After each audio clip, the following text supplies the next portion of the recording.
saya Olga Deborah Nugroho dari Prodi Komunikasi PJJ dengan NIM 210501010131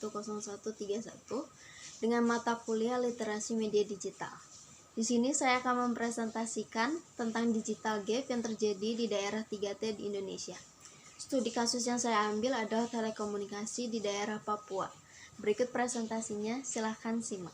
Kesenjangan digital ini perbedaan antara yang kaya teknologi dengan yang miskin teknologi, atau bisa juga kita sebut ketimpangan yang dialami sebagian orang dalam mengakses atau gunain teknologi digital yang mengakibatkan orang tersebut sulit dalam menggunakan teknologi digital. Kasus kesenjangan digital yang saya ambil adalah berada di Papua, dikarenakan Papua merupakan daerah Indonesia yang paling timur dan susahnya dijangkau oleh kendaraan. Penyebab terjadinya kesenjangan digital di daerah Papua. Ada beberapa hal yang berpengaruh sama kesenjangan digital di Papua. Berikut ada 3. Yang pertama, minimnya ketersediaan sarana komunikasi BTS. Yang kedua, rendahnya akses darat antar wilayah. Yang ketiga, mahalnya pembangunan sarana dan prasarana telekomunikasi dan internet di daerah terpelosok. Nah, literasi media digital pada masyarakat di daerah 3T. Masyarakat Papua ini sebenarnya paham dengan digital, tapi malas membaca. Indeks literasi digital Papua dan Papua Barat berada di level mumpuni, tapi ini bertolak belakang sama indeks literasi membaca yang rendah secara nasional, di mana Papua dengan 19,90%, disusul Papua Barat 28,25%. Bahkan Facebook dan WhatsApp juga jadi media sosial utama untuk mereka untuk peroleh informasi atau berita. Jadi mereka juga bisa gampang terpapar berita-berita hoax. Langkah apa aja yang udah dilakuin sama pemerintah yang ada di sana? Kominfo mengekstrakan pembangunan infrastruktur telekomunikasi di Papua Barat. Pemerintah akan membangun 824 base transceiver station atau BTS 4G di Papua Barat yang masuk di wilayah timur di Indonesia saat ini.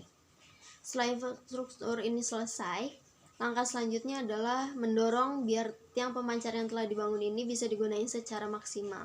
Caranya dengan meningkatkan literasi digital masyarakat. Ada 4 hal yang diincar dari program ini: kecakapan digital, etika digital, keamanan digital, dan terakhir adalah budaya digital. Pemerintah juga akan libatin masyarakat dalam literasi digital tingkat dasar. Setelah tingkat dasar akan naik ke tingkat menengah yang meliputi komputasi awan, internet dengan segalanya, mahadata, pemasaran digital, dan lain sebagainya. Kemenkominfo juga punya program pelatihan digital tingkat lanjut, yaitu program Digital Leadership Academy atau DLA, yang bekerja sama dengan universitas internasional. Tujuan dilakukan ini adalah untuk melatih pejabat-pejabat di daerah untuk bisa buat kebijakan digital di daerahnya sendiri, dan untuk memberikan kurikulum membangun startup digital di daerah. Program yang saat ini yang lagi berjalan juga salah satunya adalah Siberkreasi. Melalui program ini, pemerintah dan komunitas masyarakat menyosialisasikan literasi digital ke berbagai sektor utama, kayak pendidikan. Contohnya itu biar bisa mendorong dimasukkannya materi literasi digital ke dalam kurikulum formal. Gerakan ini juga dorong masyarakat untuk lebih aktif dalam menyebarin konten positif melalui internet dan lebih produktif di dunia digital. Apa yang kita bisa berikan sebagai upaya mengurangi angka kesenjangan digital?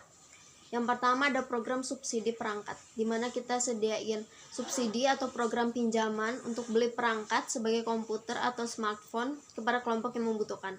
Yang kedua, akses ke pendidikan teknologi di sekolah. Memperkuat kurikulum pendidikan dengan lebih banyak penekanan sama keterampilan digital dan teknologi di semua tingkatan pendidikan.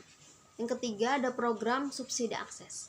Sediain subsidi atau bantuan langsung kepada kelompok yang kurang mampu untuk bayar layanan internet. Yang keempat, ada akses ke konten lokal. Mendorong produksi dan distribusi konten lokal untuk ciptain relevansi dan aksesibilitas yang lebih besar dari masyarakat setempat. Sekian presentasi dari saya. Mohon maaf jika ada kekurangan. Selamat siang. Terima kasih.